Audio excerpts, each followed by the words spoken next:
your service. I want to talk a little bit about the Arctic. I just came from a meeting in my office. I had some primarily men and women from the War College who wanted to talk about issues, and I said, okay, if you were sitting in my chair today, what would you ask the Secretary and General Dempsey? And without question, it was the Arctic. Where are we in the Arctic when it comes to U.S. investment?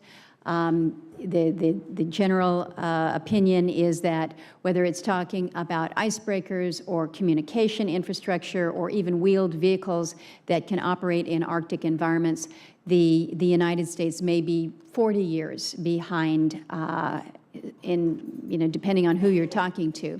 I was at the Arctic Council meeting in Iqaluit last week with Secretary Kerry, and all anybody wanted to talk about was Russia's Arctic push and what were we going to do with that regard. And I think we're all trying to understand exactly what Russia is doing there.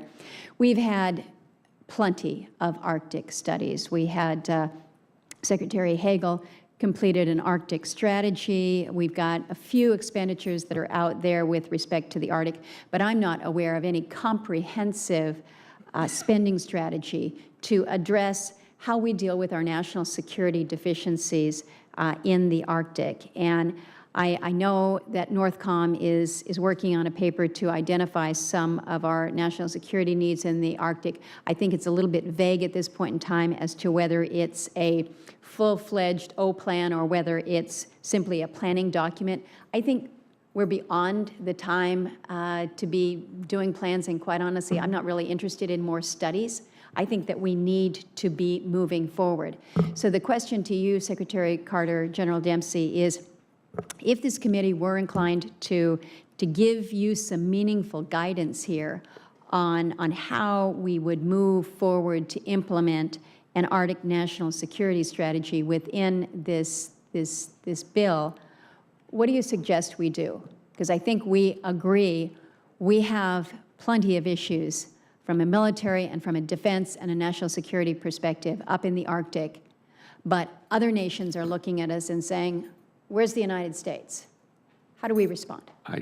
First of all, let me just associate myself with the point of view you're expressing. It is going to be a major area of importance to the United States strategically and economically in the future. I think it's fair to say we're late to the recognition of that, but I do think that we have the recognition, and now you're asking what's coming in behind the recognition. Right. And that's just the right question, and I don't want to give you an off-the-cuff answer, but I would like to work with you to that. You obviously have a lot of expertise in it, and I appreciate you're going to the Arctic Council meeting, but I think a plan that is more than aspirational is needed, so I'd be happy to work with you to that end.